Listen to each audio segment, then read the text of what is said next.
Good morning. Hi, Brandi. How are you? Good. How are you doing, Sherry? I'm awesome. It's been a tough morning, but we won't go into that. It's I will just just been say, one of those days. I feel that. Yep, I feel that for sure. Thank you for joining me. Oh, absolutely. Thanks for having me again. For our KBOO listeners, I'm interviewing and welcoming Brandi Johnson from The Father's Heart. She's the executive director. Can you give us a little bit of a rundown about the origin stories of The Father's Heart and how you became affiliated with them? Absolutely. So, the Father's Heart was founded in 1999 by Terry Gant. She was on a search for her brother. She knew he was living on the streets somewhere, Clackamas, Multnomah County. And she would go out and look for him and meet folks and spend time with them, get to know them. And she got a big van and she was loaded up with supplies and she just started doing street outreach. Wow. And that morphed into the day center. She had used a sorry, it's been a morning for me too, so I'm That's collecting my okay. thoughts. Okay. She had a space in an industrial area, a warehouse that she used, and she would transport folks there, help them get a shower, get a meal, get a clean set of clothes, um, and then moved into the building that we're now located in Oregon City, which is actually in a residential neighborhood. And it's not the best location for the services we provide, and as much as we've grown over the last several years, and the need has increased. But that was a great spot at the time, and so that's kind of how we've ended up where we're at. But I actually pulled up a quote from Terry. Her husband Marty sent me this vision that Terry had written out, and there's just a little snippet that I think really captures Terry's heart and the heart that folks find when they come to the day center. So she said, "The vision God gave me for TFH is to be the hands and feet of Jesus to anyone who enters our doors. My prayer is that anyone and everyone who enters will feel the love and presence of Jesus. It's not a place where we force Jesus on people, but rather a place where we are Jesus to people." And that very much embodies the work that we do there. We don't ask folks what their faith journey looks like. There's no expectation. This is not intended to be a transactional thing. We meet basic needs. We meet folks right where they're at, and we just love people literally and figuratively right where they're at. It might be in the parking lot, someone having a tough day, and we go and sit with them. It might be someone inside, having a mental health crisis and in need of a shower. And you just never know what conversation you're going to have or what that looks like. So that's about the day center, and then we have some other programs and services. But I even took a look at our 2024 numbers. Our day center is the only Monday through Friday day center in Clackamas County, Wow. specifically for folks experiencing houselessness.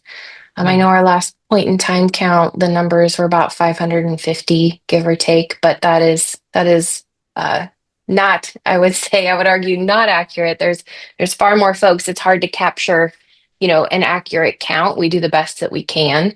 But last year we provided service to with 27,000 check-ins. Wow. hmm Wow. That's Uh, incredible. we averaged 108 people a day. Wow. Already this year, we're up to 125. We provided 3,000 showers, 54,000 meals, um, and about 250 medical visits. Does the county, I mean, this isn't on the list of questions, but does the Yeah. county, can the county even visualize the need in these numbers? Yes, and they do. Yes. Um, we're very fortunate in Clackamas County. I don't have experience in other counties, so I'm not, you know, speaking to that, but I know that we're very fortunate in Clackamas County because our commissioners come and tour our day center. They go to our transitional housing program site. Uh, they're very engaged with what's happening and what the need is, and the rural communities, experiencing housing instability. A lot of folks are doubled up, and what scarce resources look like, especially with the reduction in access to food and things. Um, and our county staff very much partner with us. Now, there's always the hiccups and the frustrations and the barriers that come with systems and politics and all of that, and that's very real. But as individuals and as partners, our county staff and leadership are very collaborative. Thank you for your generosity. What what core values guide your team when serving the unhoused and vulnerable communities in Clackamas County? Very much meeting people where they're at, kind of what I alluded to earlier. It could be anything from I remember one of my first experiences. I saw someone at one of our laundry events and was thinking, oh, they need X, Y, and Z. And when I talked with them and listened, when I asked, when I led with curiosity, it was I could really use some dry shoes and something to eat. And and so meeting those needs, those basic essential needs, food, water, safe place to rest, to sleep, those things, those are the values that guide our team. How can we meet people where they're at, meet those needs, and then build that relationship to work with them on whatever next steps they might be ready for. Um, and I every staff meeting, but every time our teams are together, I always remind folks lead with curiosity. Lead with Yeah. curiosity. We don't know the whole picture. And it happened to me just the other day. I made an assessment and I said something and I didn't lead with curiosity and it bit me in the ass. And I was like, of course it did, because I wasn't in that headspace. So those are those I would say are the core values. Loving people, just like what Terry said. We're not expecting anything from folks. We're just there to love on people and to meet those needs, because building those relationships and building that trust is how we can move forward, how we can help folks stabilize and move into somewhere to live indoors and meet those needs. For someone walking through the doors for the first time, what might their experience look like? I loved this question and I actually noted it's a little chaotic. It's well organized chaos, but it is a little bit overwhelming. It's just under 6,000 square feet. And when we've got that many folks milling through getting services, plus our 7 to 10 staff and another 5 to 10 volunteers, it's pretty packed. We also have a high school internship program. And so during the summer, we are super fortunate to have 4 amazing high school students working for us. Um, Right on. and so, yeah, honestly, our folks sometimes engage with them better than they do with our staff and our adult volunteers. And it's just this beautiful thing to watch. And the team we have, the interns are some of the most emotionally mature, just loving individuals. And they're so good at de-escalating folks and just being that safe space. It's amazing. But your question was what might that experience look like? So we have a main entrance that we have everyone enter through. We do a check-in process, so we get name and information, and occasionally people don't want to give us real names, so we get some very creative ones. We had one participant who was very upset with me, and so when she signed in as Brandi fucking Johnson. Oh my goodness. Yeah, yeah. Um, so people sign in, we check them in. We make sure that they get food, whether it's breakfast, lunch, or dinner, mealtime, or if they're just hungry, we have food available. Um, we have signups for showers, and they can do a shower, clothing exchange. They shop for sizes. We have little forms where they can say like I'd like shorts or long pants, or what their comfort level is and what their size is, um and make sure that they get some clean clothes, a safe place to rest. We have a room dedicated for rest. It's a quiet space with sleeping mats. We have a little computer lab where folks Oh, can wow. check their email and make some phone calls, do stuff like that. We have space for our coordinated housing access assessments to happen. One of our staff does that and not only does the assessments, but does the regular check-ins to keep people active in the system. Um, we have community partners who come on site, and as I mentioned, that it's very tight space in there, so we can't have a lot of community partners at the same time. But each day we usually have a different one. We partner with 4D Recovery, and actually they're usually milling around the building a couple times, several times a week. DHS comes and helps folks sign Wow. up for food stamps and SNAP benefits and all of that. We have some medical providers who come on site and do check-ins with folks and can help them get the care that they need. So it's really it's a community hub. Right on. Very Yeah. good. So, what can you share a story of us that captures the heart of the work that you and your team are doing at the moment? Maybe the mad lady. The, the mad lady. Yes. She actually went through peer support training and became one of our staff. But there's another story I wanted to send or to share that's in process, right? And I think that's reflective of all the folks that we're working with because it's not like the wrapped up with a bow, tidy, everything's all done.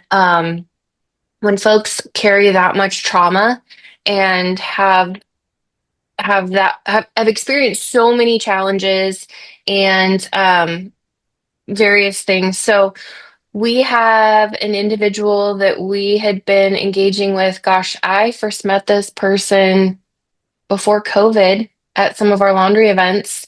And all of our team was just taken with her, and she's just been a light every time I see her. Been outside this whole time, working hard to get housing, and met met a partner, found out she was pregnant. It's been about 11 months ago. Wow. Um, Stopped using substances immediately, Good. and just did double duty getting connected to all the resources she possibly could. We were able to support her through some court stuff that was lingering from several years back that that stuff doesn't just go away. And so it was like, Not all in right, Clackamas let's County. yes. Yes. So we supported with that. We're able to get them into our transitional housing program. So in addition to the day center, we have a transitional housing program where we help folks stabilize and get connected to resources and then move into housing, and a care coordination team. So that was established as a result of so many of the folks that we've been working with having really intense medical needs, high mental health needs, and we needed a team to be able to help support that, and even applying for Social Security and all of the various systems processes that are required to get some of the services that many folks need. And so we were able to bring her into our transitional housing program, and wrap around and support her. And um, she just recently delivered a very healthy baby. And our team is so excited and just loves spending time holding that little precious Aw. baby, and supporting mom and dad, and just being for them as they grow as a family, figure out what that's like, and then move into their next steps. So just getting to be a part of hopefully breaking the cycle is really Yes. impactful for us as a team. Awesome. What a great story. Thank you for sharing that. That's fabulous. Which also kind of leads into the next one because the a successful family needs to have opportunities in areas that most may not at this point. So, what are some of the biggest systemic barriers your guests face when trying to exit homelessness? So it's if I had to choose just one thing, it's Like the that biggest, yeah. yeah, the biggest is a safe place to sleep at night. And I realize that's not necessarily a systemic barrier, but it's a barrier to even getting to the systems piece of it is a safe place to sleep at night so that because I know for me, if I don't get a good night's sleep, I struggle the next day. But we're talking about folks who consistently aren't getting the sleep that they need, coupled with usually medical or mental health or substance use or all of it, and so not having a safe place to sleep to at least stabilize and get rest. And then the next step would be let's get a doctor appointment. Let's get a mental health appointment. Let's talk about what treatment might look like. And so with those things even, and I think housed people also are experiencing this, is Yes. the wait time for access to all of those things as well. Um, Well, and the Clackamas County. cost. And the Oh, cost. yes. The Yep. federal government is looking at taking Medicaid away. So that offers another layer of systemic issue.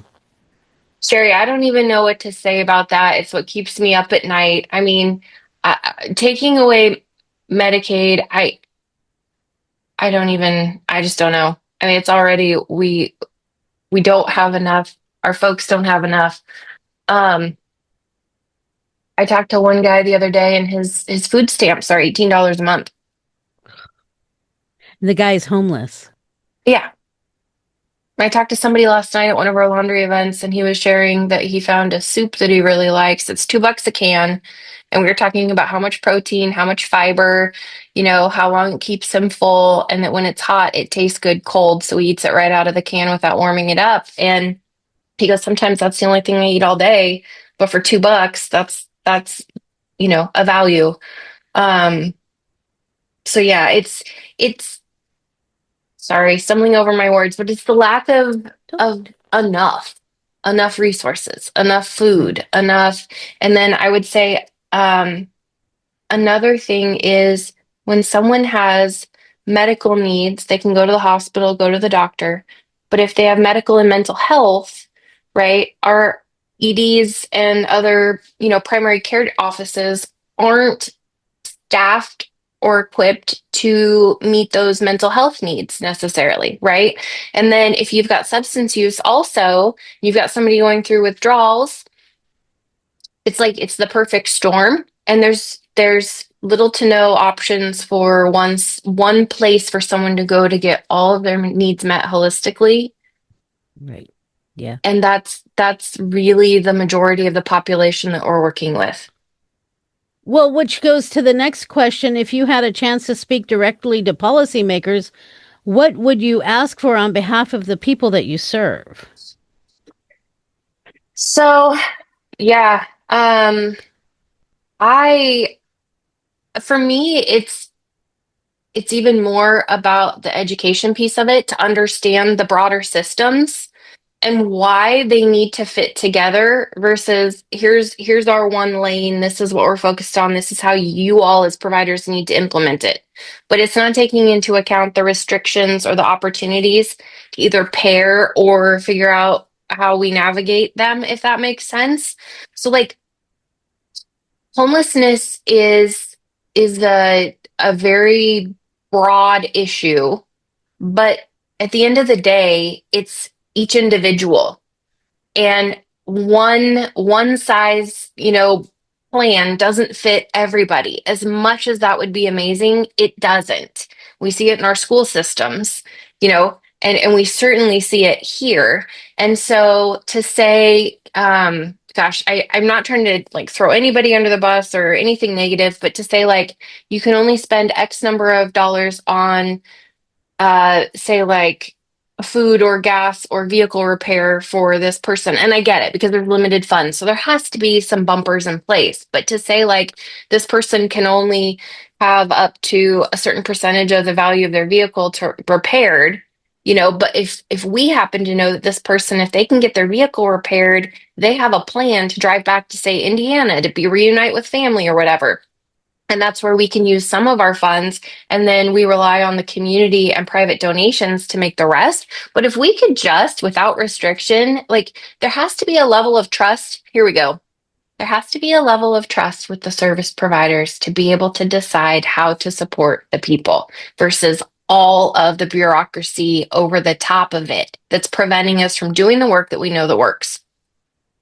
And you have said that in every conversation, pretty much. I have interviewed you. This is number 3. I have interviewed you 3 times.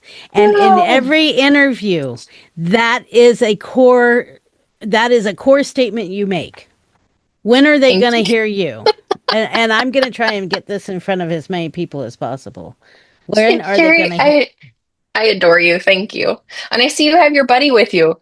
Yeah. Oh, Buster. For those of you on not seeing the Quaker parrot, he demanded to be in here. That's So, excellent. how does collaboration with churches, nonprofits, or businesses shape your outreach and impact? Mm. We could not do it without all of those groups and individuals. So our day center, as I mentioned, we have about 7 to 10 staff regularly. But we also rely on volunteers to run the day center because it's not contracted. There's no dedicated funding other than private donations and things like that. And so some of our staff are contracted. I do want to say that covered in contracts, but the operations and we have dedicated volunteers. We have husband and wife teams that come in. We have Kent and Debbie on Mondays, and we have other folks. And so everybody picks their day and they do their thing. And like some might do breakfast, and some might do lunch, or someone might bring in lunch. And so that's a huge piece of what keeps us running. But we also so appreciate the community support. We have folks who will say, "Hey, what do you need? I have connections." We just got yesterday, I believe, donated 2 chest freezers Wow. because Wow. which is That's a awesome. game changer.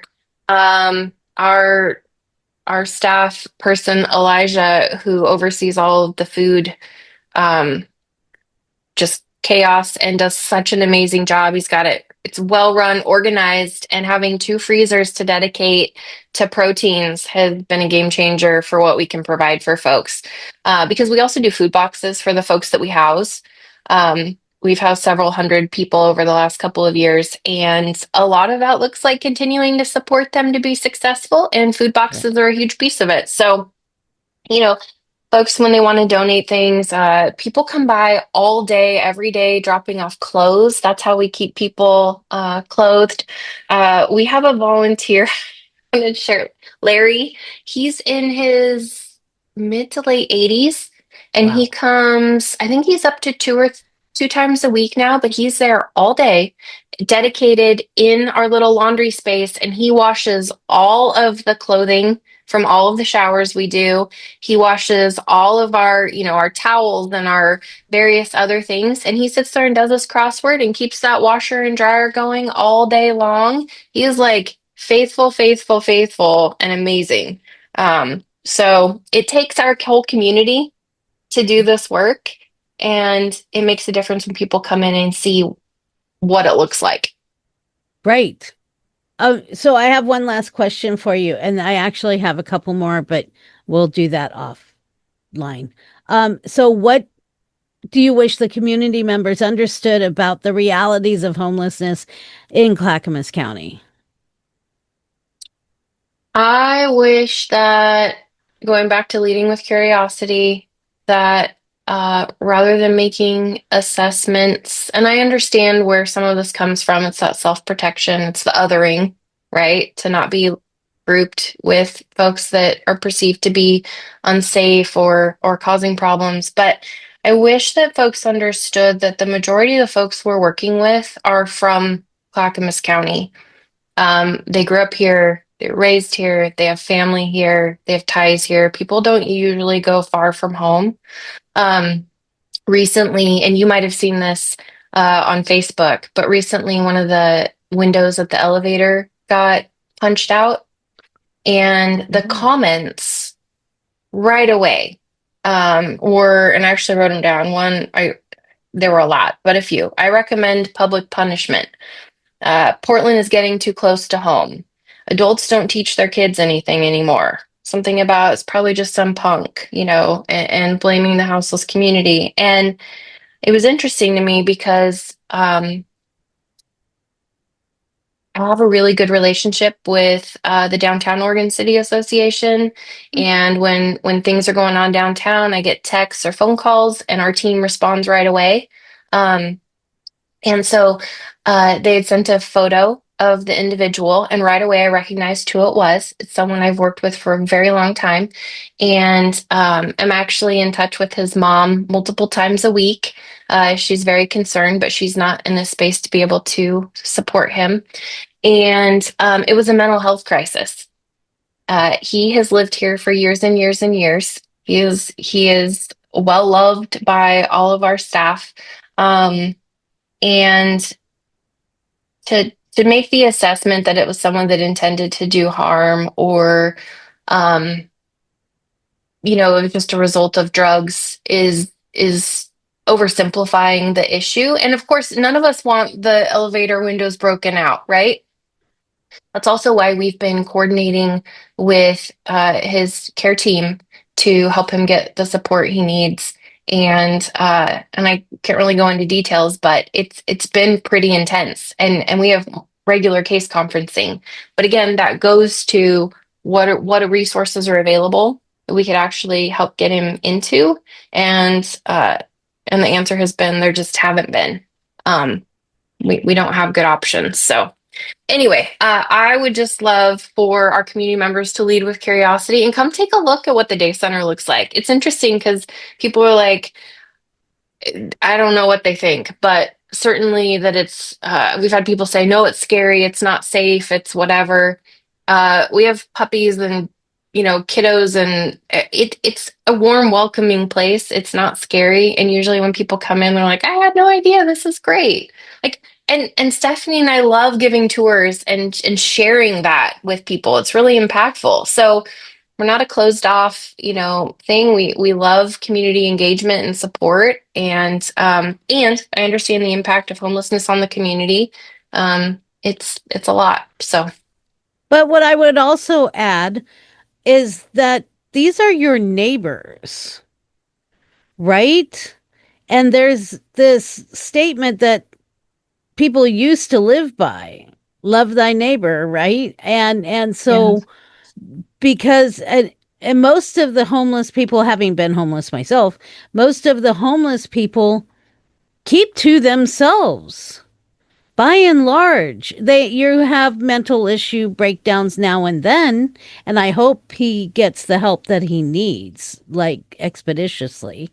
yeah, And restitution is probably in order, but you need to treat these people like they're your neighbor.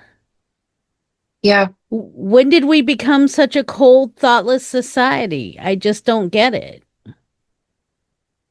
It also makes our lives so much richer, right? Like if we go to the store Mhm. and we see somebody we know and we're like, "Oh, hey Sherry," at the checkout line, right? Right. The other day, my son and I we just got ice cream at Baskin Robbins, and we're driving through the parking lot and saw one of our folks, and it was super hot. It was over the weekend.